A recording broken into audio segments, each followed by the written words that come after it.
perwakilan dari kelas yang mungkin anaknya seperti yang disampaikan oleh Ibu Mahasiswa tadi yang akan gimana ya, jadi saya sendiri agak berat menyampaikan, tapi harus disampaikan.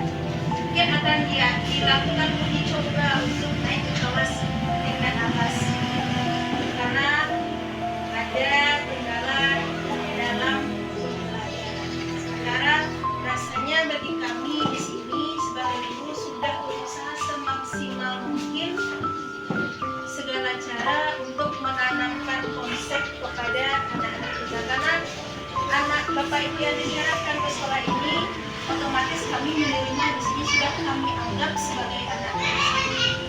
Karena berdasarkan pengalaman pribadi saya mengajar dari tahun 2002 sampai sekarang. Awal saya pindah ke sini pertengahan atau Agustus 2006 itu saya merasakan ada sedikit shock terapi. Shock terapinya gimana?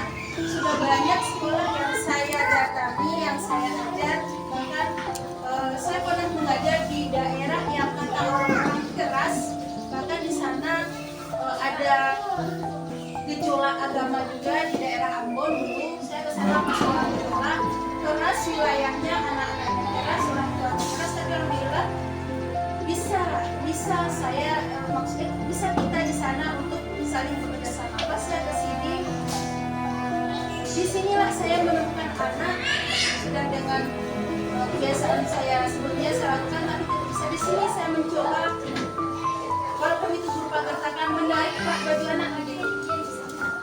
Disinilah pertama saya mencoba, tapi alhamdulillah itu pertama dan terakhir, setelah itu tidak ada lagi. Kayaknya memang perlu juga harimau perangi saya sudah perangikan harimau perangi saya keluarkan di daerah saya sendiri waktu itu. Agak shock saya di sini mendapatkan di bidang agama yang pertama tidak bisa mengaji, tidak bisa sholat.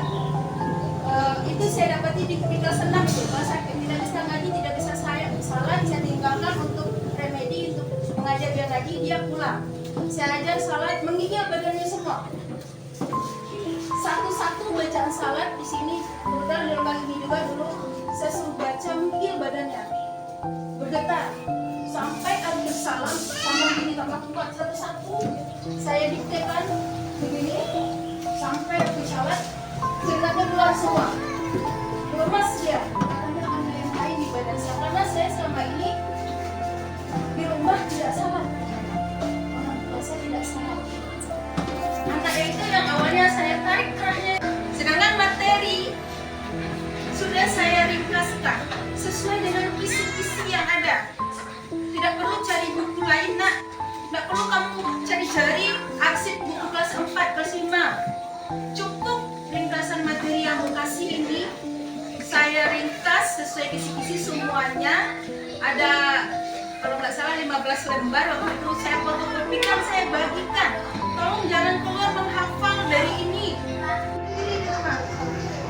Bisa itu jampi-jampi setelah. Kalau awalnya kita bilang, kita lihatkan anak mengatakan payah bu, payah mak, payah pak, jadi banyak mana, maka pelajaran yang akan dia bikin itu walaupun dia mengerti di sekolah, walaupun dapat, tidak akan bisa dia tulis, tidak akan masuk ke kepalanya. Saya sudah mencoba, karena saya sering konsul juga dengan kelas anak saya kan, dia kadang suka saya telepon, oh tadi dia bisa di sekolah bu, ternyata kuncinya dia bilang susah mas, ada kata susah, di saat itu Allah kabulkan, karena Allah sesuai dengan prasangka hambanya. Payah, susah, sulit, banyak mana, maka Allah akan mempersulit hidup kita. Bapak Ibu juga sudah kerjasama, terima kasih banyak. Tinggal menanamkan konsep itu aja lagi Bapak Ibu.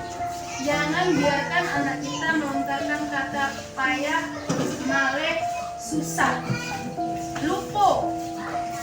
Biarlah lupa itu seiring dengan usia saja. Karena itu akan dikabulkan oleh Allah.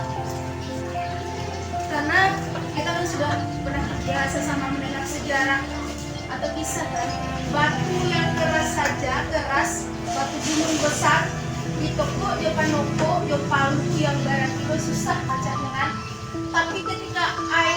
hujan yang mencair, yang lunak, yang tidak berdaya dibuka bisa putus, menetes ke batu yang besar yang kokoh tadi berulang-ulang karena rutinnya, akhirnya batu itu berlubang bahkan pecah. Nah, untuk kita sebagai air itu orang tua lah tentu. Bersama kami di sini cuma sebentar, bersama Bapak Ibu yang lama. Untuk jadi air itu kita ingatkan terus. Karena saya walaupun dulu kadang apa yang ditanya anak saya juga lupa kadang